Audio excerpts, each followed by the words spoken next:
Adult male brain would be a little bit larger than female, but about a whole lot. They say that one more time. Some adult male brains are. Because we use what we have, so there's okay, the dura matter has been taken off, but it would look like my glove, just like on the other one.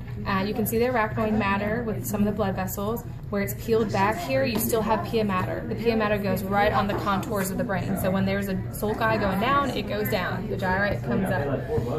This is the longitudinal fissure separating your left and right side. If you look at the side, hopefully you can kind of make out, this is your temporal lobe, so it kind of bulges out right here. And so that's your thumb facing towards the front. So this is going to be the front of the brain, and this is the back of the brain.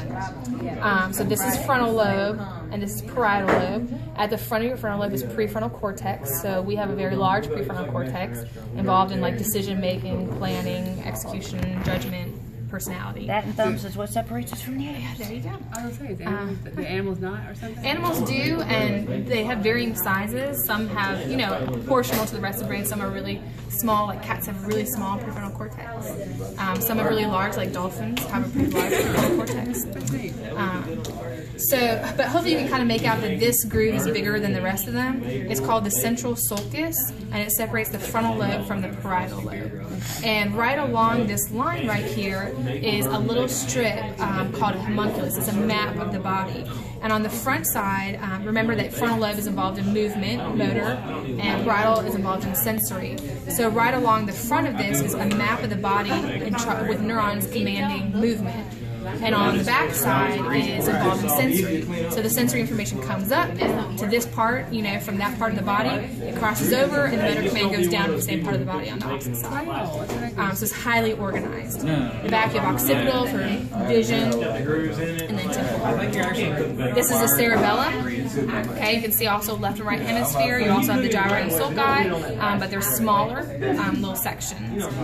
This bulge right here is the pons. Below it's the medulla oblongata, and then you do have some spinal cord on here as well.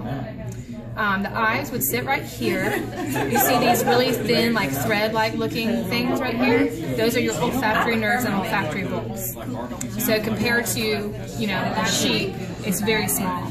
And this right here is going to be your optic chiasm, the optic nerves that come off of the eyes and go back to the optic chiasm, where they would cross over. Let me see your... Okay. Yeah, see here you can see really nicely the architecture of the cerebellum, how it looks kind of like, you know, feathers, and it's really ornate. This kind of lighter structure right here is the corpus callosum, so that's the white matter tract that connects the left and right hemisphere. So see how much lighter it looks in color, because it's covered, it's all axons, all myelinated axons, looking light in color. If you split it apart, you can see that hole opening up there. That is a ventricle. There are several ventricles in the brain, and they're filled with cerebral spinal fluid, which that's your blood filtrate. So that's what actually bathes and nourishes the brain. It's also what makes it feel lighter. If you want to hold this, then you'll see that you don't feel that weight in your head. You know, below this kind of round structure is the thalamus, and you have the hypothalamus.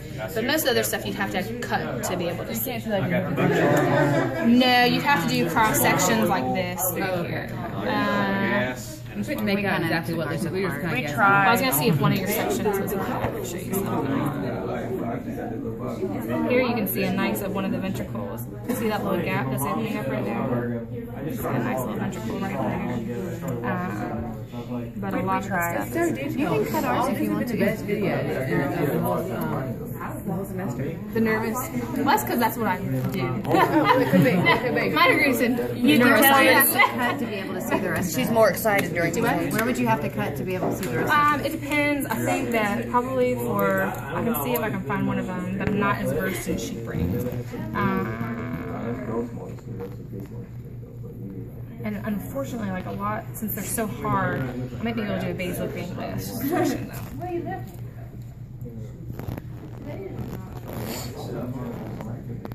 But it's not as highly organized.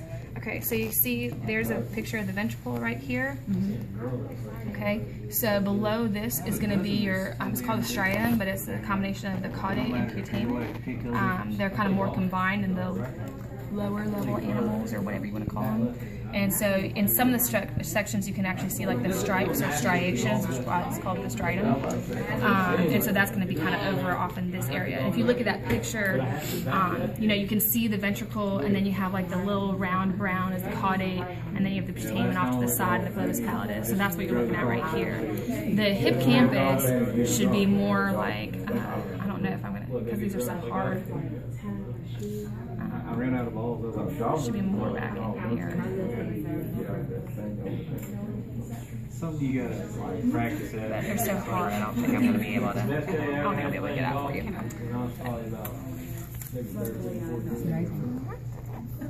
Yeah, we all want to.